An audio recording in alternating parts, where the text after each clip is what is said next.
Conte du ver à soie. Il était une fois une jeune fille nommée Tou dont les parents étaient tous deux décédés prématurément. Elle devait donc s'occuper d'une riche veuve. Le caractère de la propriétaire était si cruel qu'un jour Titou dut s'enfuir dans une forêt, pensant qu'elle préférait mourir dans la gueule d'un animal sauvage plutôt que de rester dans la situation misérable d'être torturée chaque jour. Titou avait marché une assez longue distance.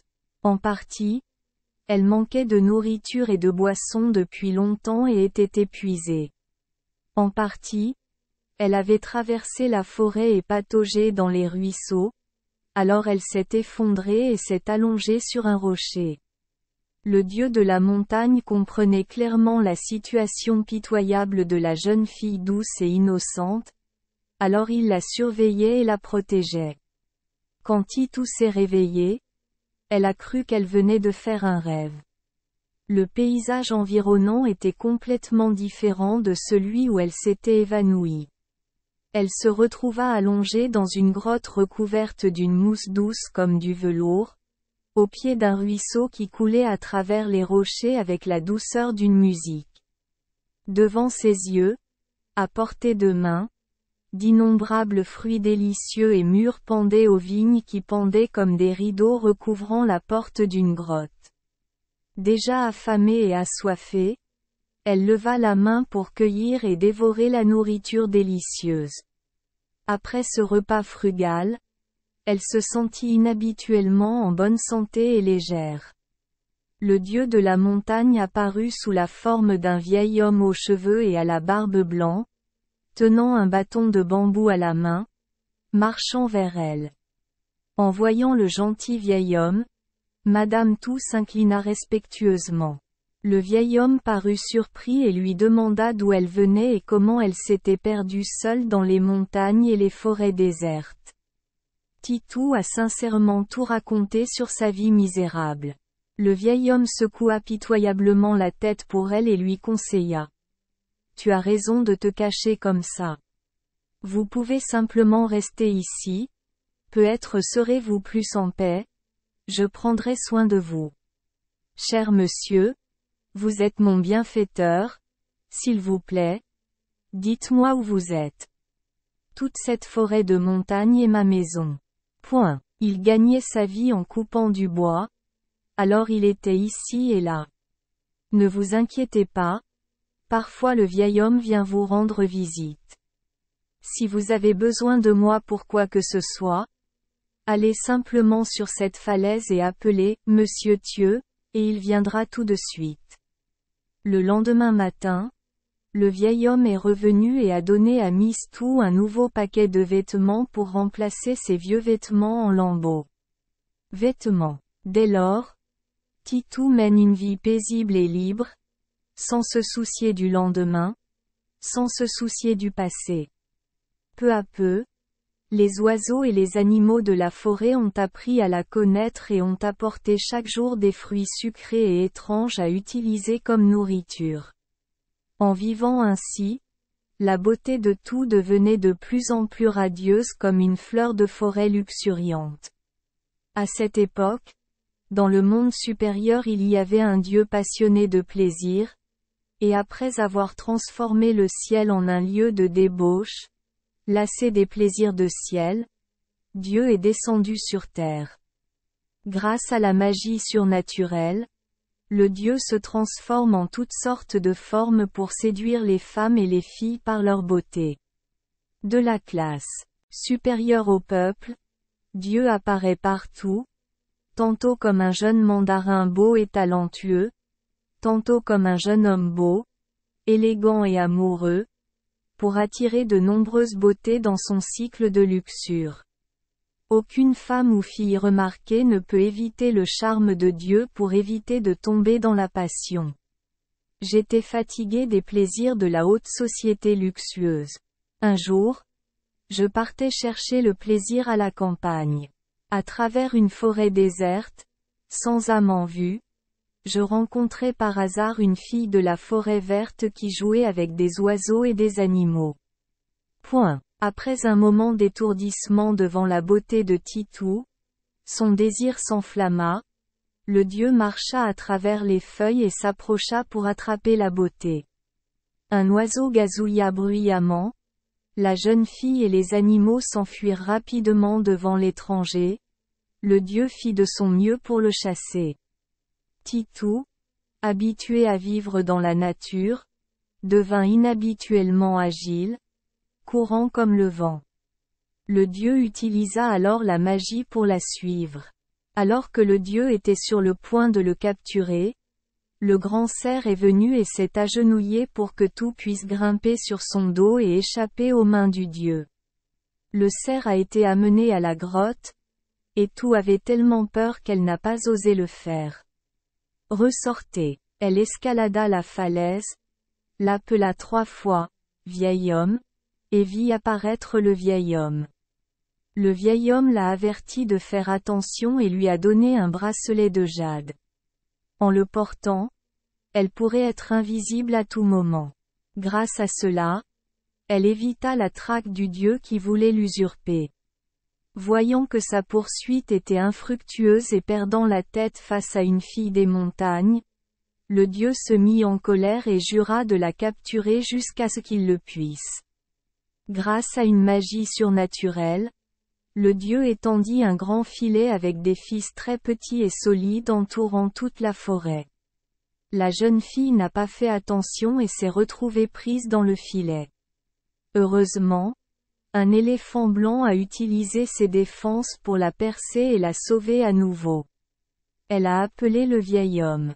Le vieil homme apparut et lui conseilla que la prochaine fois qu'elle serait prise dans le filet, elle devrait appeler le Bodhisattva Avalokiteshvara. Parce qu'elle avait peur d'être piégée, pendant longtemps, tout n'a pas osé quitter la grotte. Mais ensuite, le désir de courir et de sauter librement l'a poussée à y aller. Cette fois, elle fit face à l'autre direction pour éviter les yeux vigilants du dieu amoureux. Mais grâce à ses pouvoirs magiques, le dieu savait à quelle heure elle partait et où elle allait, alors il a tendu un filet à l'avance pour l'attraper.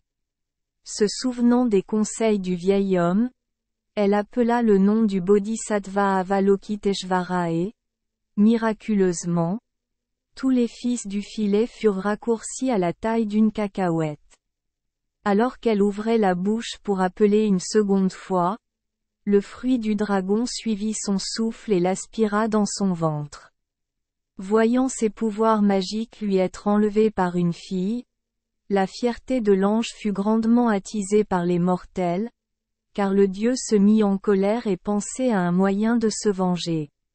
Immédiatement, Dieu a envoyé un message pour appeler Tianluo, qui était auparavant sous son commandement, à venir. Le dieu de la foudre a invité ses amis, le dieu du vent, le dieu de la pluie, le dieu du tonnerre et le dieu de la foudre, à se réunir et à apparaître. Le dieu amoureux des filles a immédiatement demandé à Tianluo de l'aider à mettre en pièces les vêtements de la fille qui jouait avec les animaux dans la forêt, mais sans lui faire de mal. Le dieu de la foudre obéit, puis en un clin d'œil, tandis que la jeune fille caressait quelques cerfs au bord du ruisseau, des nuages sombres remplissaient le ciel, le vent se levait violemment, le tonnerre grondait, des éclairs éclataient partout, une pluie torrentielle. Titou retourna en courant à la grotte, quand soudain un coup de tonnerre retentit, secouant toute la montagne et la forêt, dans le but de la frapper. Titou était indemne, mais les vêtements qui recouvraient son corps avaient disparu. Le dieu se tenait sur une haute falaise, témoin de cette scène, éclata de rire triomphalement, puis courut avec enthousiasme vers la belle. Mais il fut encore une fois déçu, car le bracelet de jade sur son bras l'avait aidé. La soie devint invisible. La nuit, Madame Tou a eu du mal à retrouver son chemin vers la grotte.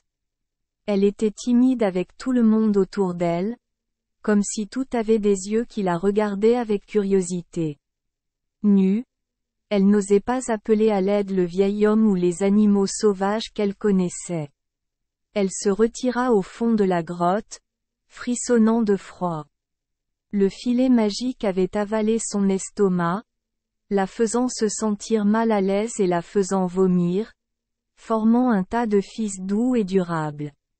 Il faisait si froid qu'elle l'enroula autour de son corps pour en faire une couverture chaude. Puis elle cessa peu à peu de respirer dans ce doux nid. Avant que son âme ne quitte son corps, elle a sincèrement pensé aux pauvres et misérables qui manquaient de vêtements et devaient mourir dans le froid comme elle. Elle s'est portée volontaire pour les aider à confectionner des vêtements et à tisser ses fils dans les vêtements.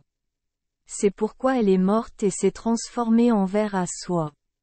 Pour réaliser son souhait, son âme a apporté un tas de fils de soie à suspendre au sommet du mûrier du jardin royal, où la reine et le roi se rendaient souvent chaque après-midi. Lorsque la reine passait, son âme laissait échapper des fils dorés brillants qui volaient au vent pour se caresser. La reine fut surprise de le prendre et vit que le fil était beau, doré, doux, et lorsqu'elle essaya de le tirer, elle réalisa que le fil paraissait fragile mais qu'il était étonnamment solide et flexible. En la présentant au roi, la reine souhaita porter une robe tissée à partir de ces magnifiques fils de soie dorée. Le souhait de la reine fut ordonné par le roi de se réaliser.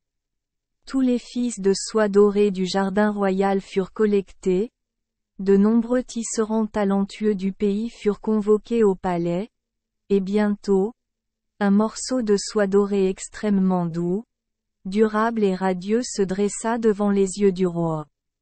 La reine était si heureuse qu'elle lui fit immédiatement couper un hao d'ail, afin qu'elle puisse se rendre au tribunal aux côtés du roi le lendemain.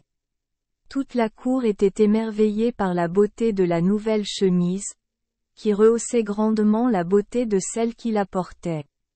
Le nouveau roi a déclaré à sa cour que la reine elle-même avait découvert ce fil étrange et précieux et avait permis aux mandarins et aux familles riches du pays d'imiter la reine en portant ce nouveau produit. Depuis lors, le métier de cultivateur de mûres et d'élevage de vers à soie a commencé à prospérer, répondant aux vœux les plus sincères de la paysanne Titou. Merci les enfants des Esperluette Croisillon 39. Avoir écouté des contes de fées au jour Esperluette Croisillon 39. 8. Espérons que les histoires apporteront aux enfants des moments heureux et significatifs. Si vous aimez notre chaîne, veuillez appuyer sur le bouton S Esperluette Croisillon 39. Abonner, pour ne manquer aucune histoire intéressante. Je vous souhaite une bonne nuit de sommeil et de beaux rêves. Rendez-vous dans la prochaine histoire.